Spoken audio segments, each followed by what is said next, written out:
जय हिंद, वंदे मातरम साथियों। आज हम यूपीएसआई लेवल की हिंदी को हल करेंगे, जिसमें कि हम 20 सवालों को हल करेंगे और चेक करेंगे कि हम कितना इसको कर पा रहे हैं। UP police constable, SSC GD या हर वो एग्ज़ाम जिसमें मैथ पूछा जाता है, आप आराम से हल कर पाओगे। मैंने इस 20 प्रश्नों के प्रश्न उत्तर में आपके इस तरीके सवाल को डिज़ाइन किया है, जिससे कि आप देख पाओगे कि इसमें हर तरीके का सवाल आपको मिल जाएगा। चाहे वो उपसर्ग हो, पर्यायवाची हो, तत्सम तद्भव हो, या फिर यहाँ तक कि आप सेंटेंस को क्रम से लगाना चाहते हैं वो भी है, समझ रहे हो। और यहाँ पर वर्णमाला से भी मैंने कुछ सवाल ले रखे हैं। सवाल नंबर 1 आपके सामने है, देखना सवाल में क्या कह रहा है। सवाल नंबर 1 ये रहा हमारे सामने, ठीक है ना भाई। तो 1 नंबर सवाल को हम हल करेंगे। उसमें कहा गया है कि अनुस्वार किसका कार्य करता है। तो ऑप्शन ए विसर्ग का, ऑप्शन बी चंद्रबिंदु का, ऑप्शन सी पंचम वर्ण का, या ऑप्शन डी स्वर का। तो आप आराम से यहाँ पर ऑप्शन सी को टिक कर देंगे, ये पंचम वर्ण का कार्य करता है। सवाल नंबर अगला ये रहा, देखो, निम्न में से सही शब्द को चुनें। यहाँ पर आदर्श लिखा हुआ है दोस्त, और आदर्श किस तरीके से लिखा जाता है तो ये हमें चुनना होगा। तो आदर्श ऑप्शन नंबर ए में गलत हो जाएगा, ऑप्शन नंबर बी में भी गलत हो जाएगा, ऑप्शन नंबर सी में भी गलत हो जाएगा, ऑप्शन डी में, ऑप्शन नंबर सी इसका बिल्कुल सही उत्तर हो जाएगा। आदर्श इस तरीके से लिखा जाता है, आदर्श, ठीक है ना भाई। इस तरीके से हम आदर्श को लिख देते हैं। अगला सवाल ये रहा, देखो ये जो सवाल 3 है, इस तीसरे सवाल को हम क्रम से मिलाएंगे, यानी पूरा सेंटेंस इसको क्लियर करेंगे कि किस तरीके से ये बनता है। तो हम पहले 1 नंबर पर जाएंगे, उसके बाद यहाँ पर नीचे जाएंगे, है ना, यरले बै और सह बै। सबसे पहले संभावना वो होती है जिसमें कि 2 अक्षर मेल खाते हैं, यानी वर्ण। आप देखोगे ए और सी में 2 अक्षर मेल खा रहे हैं, बै बै लै लै।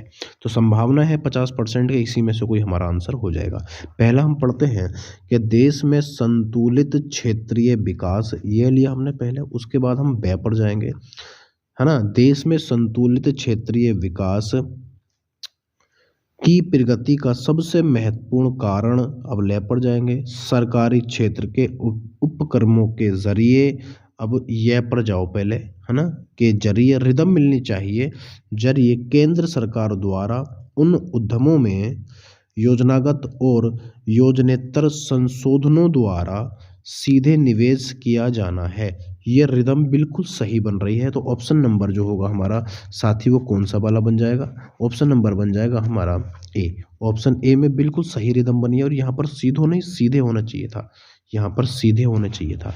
अगला सवाल ये रहा, देखो आपके सामने सवाल नंबर 4, देखना क्या कहना चाह रहा है सवाल नंबर 4। वो कह रहा है निम्न में निराला द्वारा रचित काव्य है। निराला द्वारा रचित काव्य कौन सा है ना, सूर्यकांत त्रिपाठी निराला।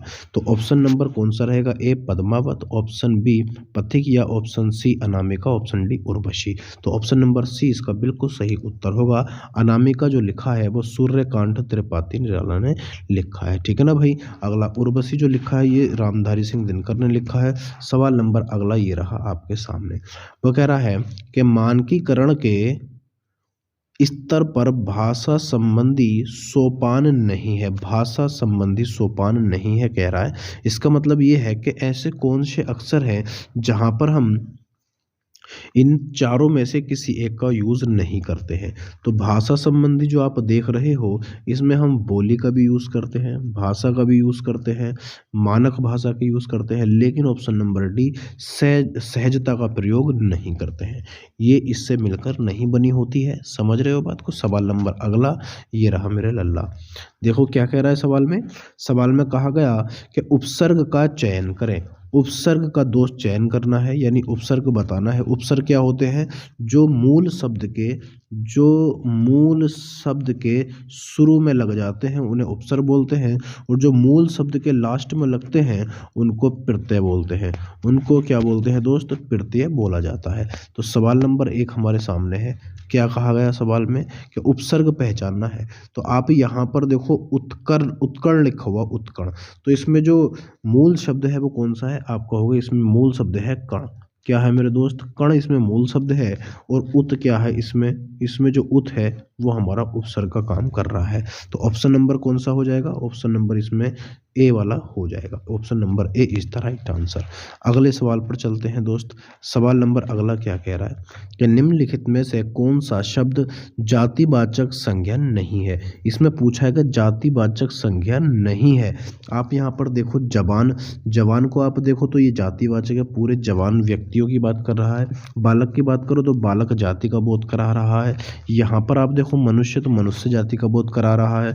लेकिन यहाँ पर जो सुंदर है ये दोस्त क्या है, ये विशेषण है।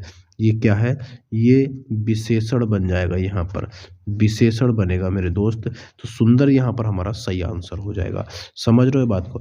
तो यहाँ पर जो सुंदर है वो हमारा आंसर बनेगा और बाकी हमारे आंसर नहीं होंगे। ठीक है ना भाई। तो बाकी हमारे आंसर नहीं होंगे। Option number C is the right answer. Option C इसका बिल्कुल सही जवाब है। सवाल नंबर अगला रहा ये आपके सामने कि परिमाणवाचक क्रिया विशेषण का वाक्य होगा। परिमाण हमसे पूछा जा रहा है ना। एक परिणाम होता है, एक परिमाण होता है। तो ये हमारा जो होता है परिमाण, इसमें मापा या तोला जाता है, किसी वस्तु को मापा या फिर तोला जाता है दोस्त। यहाँ पर तोला जाता है या कम ज़्यादा की बात की जाती है। लेकिन उसमें जो होता है दूसरा परिणाम में वो रिजल्ट होता है। तो सवाल नंबर जो हमारा 8वां है इसमें क्या कह रहा है जरा बताओ। वह बहुत थक गया है, ऑप्शन नंबर बी में रखा वह अभी अभी गया है, या फिर ऑप्शन नंबर सी वह अंदर बैठा है, या फिर ऑप्शन नंबर डी वह अब भली भांति नाच लेता है। क्या पूछा है, परिमाणवाचक पूछा है। तो इसमें मापा या तोला जाता है या फिर इसमें कम ज़्यादा या पर्याप्त, है ना। परिमाण कितने होते हैं, कई प्रकार के होते हैं। तो इसमें जो परिमाण हमें दे रखा है ये कौन सा है भैया, अधिक्य बोधक है। अधिक्य बोधक है, अधिक्य बोधक है, यानी option number A is the right answer. Option A इसका बिल्कुल सही उत्तर है। ठीक है ना भाई। आगे चलते हैं सवाल नंबर अगला। निम्न में प्रेरणार्थक क्रिया है। प्रेरणार्थक क्रिया क्या होती है, प्रेरणार्थक क्रिया वो होती है जो क्रिया किसी दूसरे से कराई जाती है। अब ये दो तरह की होती है, ये दो तरह की होती है। पहली वाली में लगा हुआ होता है आना और दूसरे बारे में लगा हुआ होता है मूल शब्द के बाद में बाना। ठीक है ना भाई। इसको द्वितीय प्रेरणार्थक और इसको प्रथम प्रेरणार्थक बोलते हैं। तो यहाँ पर जो हमें सवाल पूछा जा रहा है वो प्रेरणार्थक पूछा जा रहा है। तो उठना ये तो नहीं है, ये तो खुद हो रहा है काम, है ना। चमकना ये भी नहीं हो सकता, ये भी नहीं हो सकता। और गिराना ये हो जाएगा, कोई ना कोई देना ये भी नहीं होगा। लेकिन option number C is the right answer. Option C इसका बिल्कुल सही उत्तर है।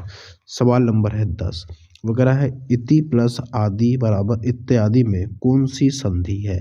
इत्यादि में कौन सी संधि है। देखो इत्यादि के अंदर जो संधि होगी मेरे दोस्त, आप अच्छे जानते हो कि ये ले और बे, जब इनके आगे कोई आधा शब्द जुड़ता है, आधा शब्द आता है तो उसमें एक संधि बन जाती है जिसको हम यण संधि बोलते हैं। Option number A is the right answer. ठीक है ना भाई। ऑप्शन ए इसका बिल्कुल सही उत्तर है। अब सवाल नंबर 11 पर आ जाते हैं। सवाल नंबर 11 में क्या कह रहा है। सवाल नंबर 11 में कहा गया है कि बीड़ा पाड़ी शब्द में कौन सा समास होगा। तो बीड़ा पाड़ी शब्द जो है ये किसको इंगित करता है, तो ये करता है सरस्वती को। किसको, सरस्वती को इंगित करता है। यानी कि जब कोई दो वर्ण मिलकर, दो भाषाओं से मिलकर किसी तीसरे शब्द का बोध कराते हैं तो वहाँ पर बहुब्रीहि समास होता है। सवाल नंबर अगला ये रहा मेरे दोस्त आपके सामने। वो कह रहा है धवल का अनेकार्थी क्या होगा। धवल, देखो धवल का अर्थ होता है साफ। धवल का अर्थ होता है साफ, यानी कि निष्कलंक इसका बिल्कुल सही उत्तर हो जाएगा। इसको साफ भी बोलते हैं और इसको और क्या बोल सकते हैं भाई, साफ सुथरा बोलते हैं ना। साफ सुथरा है, साफ सुथरा, है ना, ये इसका पर्यायवाची बन जाएगा। सफ़ेद भी बन जाएगा इसका पर्यायवाची, सफ़ेद, यानी जो गंदा ना हो, जो निष्कलंक ना हो, सफ़ेद भी इसका आंसर बनेगा। सवाल नंबर अगला ये रहा। अब हमसे सवाल में पूछा जा रहा है कि अश्लील का विलोम है। अश्लील का विलोम हमें बताना है, क्या होगा। अश्लील का क्या हो जाएगा भाई, सलील हो जाएगा। Option number A is the right answer. अगला सवाल देखेंगे। सवाल में कह रहा है शशक किसका पर्यायवाची है? शशक किसका पर्यायवाची है भैया? शशक। तो शशक जो होता है ये होता है खरगोश का पर्यायवाची। किसका होता है मेरे दोस्त? खरगोश का पर्यायवाची होता है। जबकि हरी, हरी, नाहर और शार्दूल ये सब शेर के पर्यायवाची होते हैं। किसके? शेर के पर्यायवाची होते हैं। तो option number A is the right answer. ठीक है ना भाई। अगले सवाल पर चलते हैं। सवाल में क्या कहा गया? कभी नाव गाड़ी पर, कभी गाड़ी नाव पर लोकोक्ति का सही आशय है ना? तो क्या इसका आंसर क्या रहेगा मेरे दोस्त? इसका आंसर क्या हो जाएगा?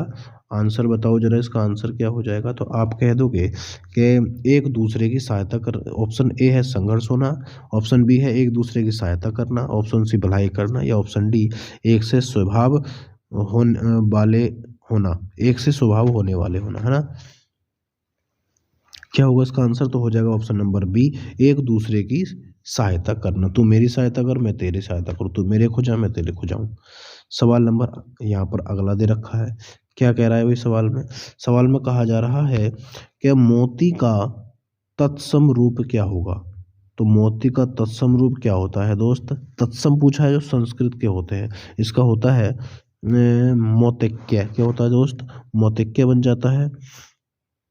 सवाल नंबर सी में 17 में क्या दे रखा है? शुद्ध वर्तनी का चयन करें। तो शुद्ध वर्तनी बतानी है ऑप्शन नंबर सी में, 17 में, सॉरी 17 में शुद्ध वर्तनी। तो बताओ त्रिदोष कैसे लिखा जाता है? त्रिदोष तो ऑप्शन नंबर सी में बिल्कुल सही है और बाकी सारे गलत है दोस्त। ठीक है ना। सवाल नंबर अगला ये रहा आपके सामने। क्या कह रहा है सवाल में? सवाल में कह रहा है कि सूर्यास्त के समय दिखने वाली लालिमा को क्या कहते हैं? सूर्यास्त के समय दिखने वाली लालिमा को क्या कहते हैं? तो इसको बोलते हैं ऊषा। क्या बोलते हैं भाई? ऊषा बोलते हैं, ऊषा। सवाल नंबर अगला है, विस्मय स्थायी भाव किस रस का है? विस्मय स्थायी भाव किसका है दोस्त? तो विस्मय में क्या होता है? अचरज की बात होती है, यानी ऑप्शन नंबर डी अद्भुत हो जाएगा, ना ही शांत होगा। शांत का होता है क्या? निर्वेद। शांत का होता है निर्वेद और हास्य का होता है हास्य, बात्सल्य का होता है बात्सल्य। ठीक है ना भाई। सवाल नंबर अगला ये रहा आपके सामने, ये वाला। सवाल में क्या कह रहा दोस्त? उसमें कहा कि हिंदी की विशिष्ट बोली ब्रज भाषा किस रूप में सबसे अधिक प्रचलित है? तो आप इसका आंसर लगा दोगे ऑप्शन नंबर डी काव्य भाषा में। ठीक है ना भाई। ये हमारे 20 सवाल थे जो मैंने आपके सामने रखे। आप अपना स्कोर जरूर बताना दोस्त कि आपका इसमें क्या स्कोर रहा है। अगली बार मैं सवाल पूरे 40 लेके आऊँगा। ठीक है ना भाई। बाकी बातें करेंगे कल। जय हिंद, जय भारत।